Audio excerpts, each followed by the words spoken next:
What is happening, geeks and gamers? How's everybody today? This is a special episode. As you guys know, we had the Birmingham Games Fair this weekend, although when this gets uploaded is probably a different question. As you guys know, I like going to the Birmingham Games Fair. It's a massive event. I've been going for the last few years. It seems to get busier and busier and busier every time we go, so I was really looking forward to it.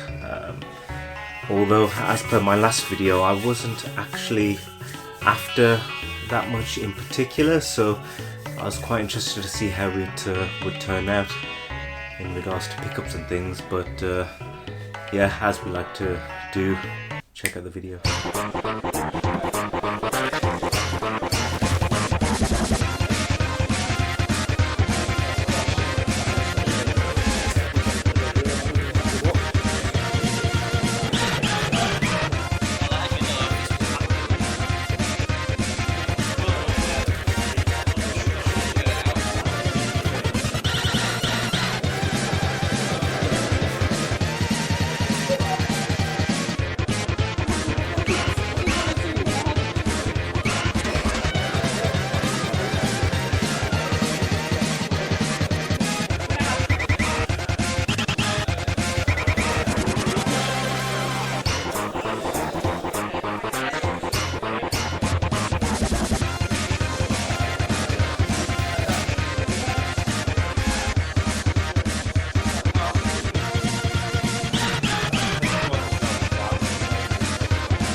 Yellow today. Yellow.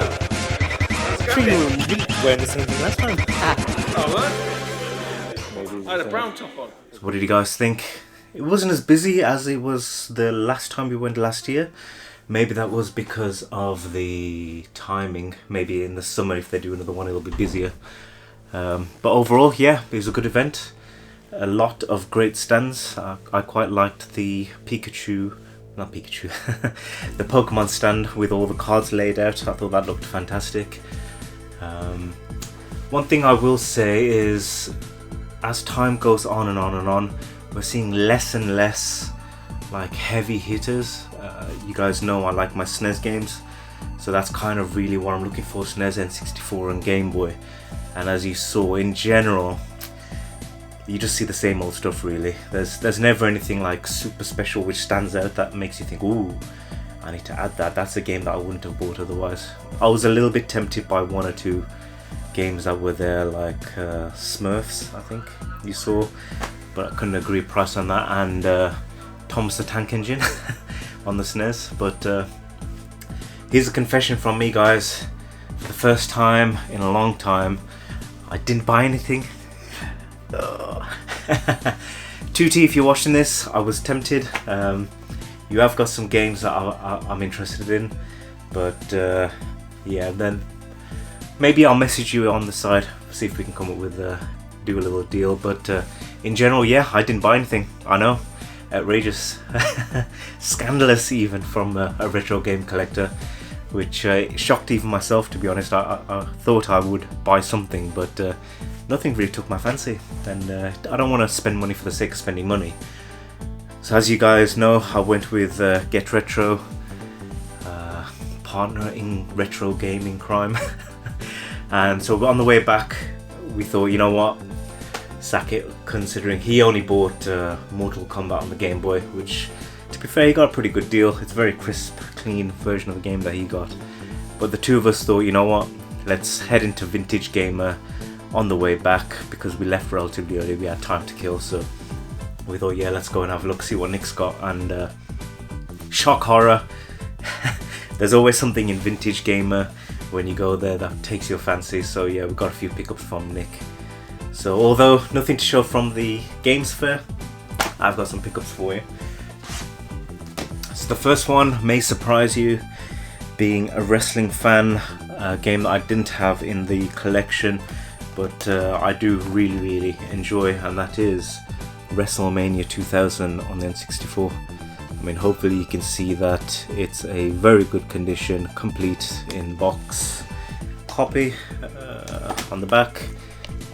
Again, very good condition. A little bit of writing on the barcode, which is weird. But yeah, I didn't have this one already. I need to complete all the THQ games. Looking at the wall, I've got World Tour, NWO World Tour. I always forget which one I've got, so I just need to get Revenge now. I've got No Mercy. So yeah, if you haven't played it, this one is the third game in the series after the two WCW games. And then obviously this is when they switched over from WCW to WWF, and the games just got better and better. This one was fantastic. Definitely recommend playing if you haven't already and you're into wrestling games. It's WrestleMania weekend. Nick did me this for 20 quid, didn't even mess around. 20 quid, I was like, yeah, I'm definitely on that. So as you guys know, I mentioned last time that there's one piece of hardware that I've been after for quite a while to complete, and this is the only thing that I really wanted to spend big money on if the chance arrived. And it wasn't at the Retro Games Fair, which was a shame, but when we were into Vintage Gamer and having a look around, Get Retro pointed it out, and because I told him that I'm after one of these if you see one at the Games Fair. I would have liked to have had this complete in box, but the price of it is just astronomical. You can see I'm standing up today so I can move around a little bit more, and that is a Mega CD1. So everybody knows what you do with this one. It's to complete the Sega Tower with Power, the infamous Tower with Power. I already had a Mega CD2, which I got last year from the Birmingham Games Fair, so although I already have technically the hardware, you can make it work with the Mega Drive 1. It just doesn't look right, whereas this is the OG, the original Mega CD1. And if you bear with me 1 second.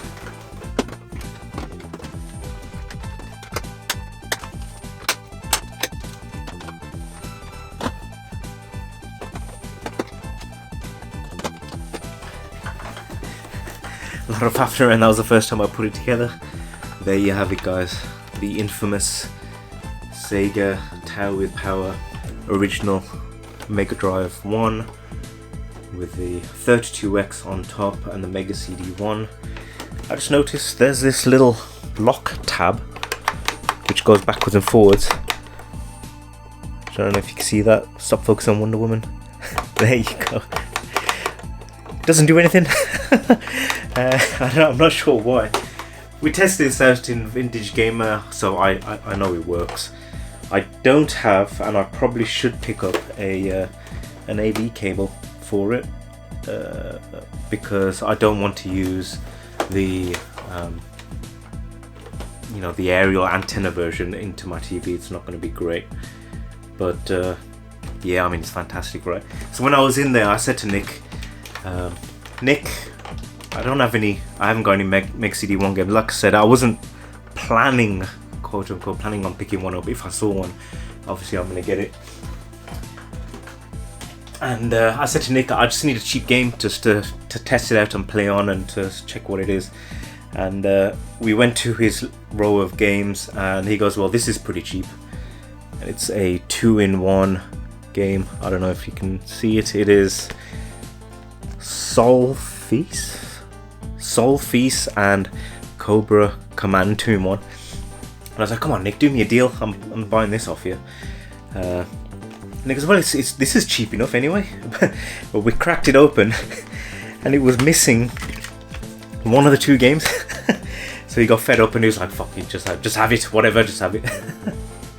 So I got this chucked in with the game, with the console, sorry, and we put it in to test it, and I'm not gonna lie guys, it's absolutely terrible. So I need to pick up a better game for it.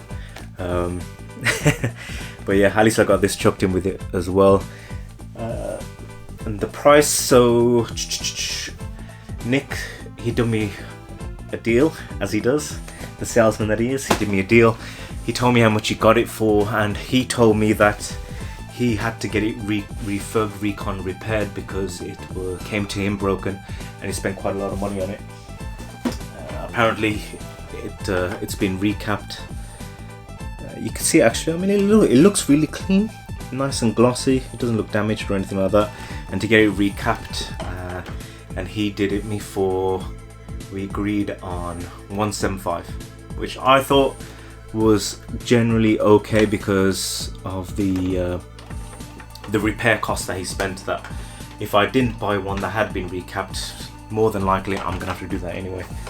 So he did me that for 175, and then yeah, he chucked in the game as well. Which always helps. Last but not least, the other good thing about vintage game, I always pick up knickknacks, and I saw this Bart Simpson remote control thing, missing the back thing. I haven't tested it, but I thought just to have it on display. Bart Simpson skateboarding, it's iconic right from the 90s, and we didn't even mess around. I just said to him, oh, well, I tried to get it for free. He goes, TJ, I mean, I would have paid something for it, so yeah, I can't give you for free, which I think is alright, fair enough, whatever. He goes, but because you're buying all this, I'm not going to ask you for more than a $5, so he gave me for a $5, which I'm not too fussed. So I dropped a little bit of cash in Vintage Gamer, actually more than I wanted to spend on the day, but in terms of the overall spend on the day, I'm relatively happy. Like I said, I wanted to complete the tower with power. I'll need to get one or two better games for it just to test it out properly, and a proper AV cable, but overall yeah, I'm happy. So yeah, short and sweet video on pickups. I'm not sure what's coming next to the channel, so actually hold that thought. So shout out to Claire from Retro Repair Bear. Last week I went and picked up my Game Boy Advance SP repair from Retro Repair Bear in West Midlands. So if you're in the West Midlands area and you need kit that needs fixing, repairing, updating, modifying even, then check out these guys on Instagram. I think they do a service where you can drop it off at Hidden Chest Gaming in Brierley Hill, which is also really useful. Kush, if you're watching, I've got back the now repaired motherboard for your SP. So the modification I was after was the USB-C mod, because we thought that the connector was duff. It transpires actually, I don't know if you guys can see it, this tiny little filter there, and apparently it's quite a common thing which breaks. That also needed replacing. So Claire did that. She diagnosed it and she did that for us, and yeah, we've got now a fully functioning Game Boy Advance SP. What I'm thinking though is I will change the screen on it. I've done that before, so that's relatively inexpensive and worth doing, and then I'll have a functioning high-end second Game Boy Advance SP, which would be quite nice.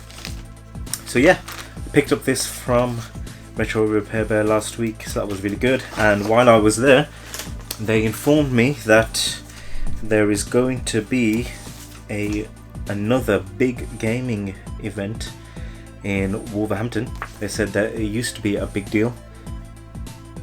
Probably can't read that in reverse. Revival on the 8th and 9th of June at Dunstall Race Course. So get retro, you were right.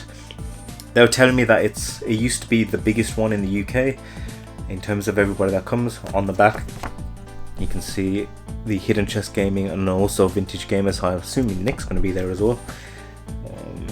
So yeah, I'm looking forward to this 8th or 9th of June in a month's time, so we'll be checking that out, doing a good little walk around. I'm guessing we'll see the usual YouTubers will be there, so yeah, that'll be nice. And other than that, what else have we got for the channel? I'm gonna do a few like top 10, top 20 type videos, keeping in line with the wrestling theme that's going on at the moment. Got a few ideas for wrestling type videos, which maybe you guys will like. It's all in keeping with the retro and the nerddoms space, so yeah, keep your eyes peeled out for that. But if I don't see you again, have a good one, enjoy your games, and I'll check you later.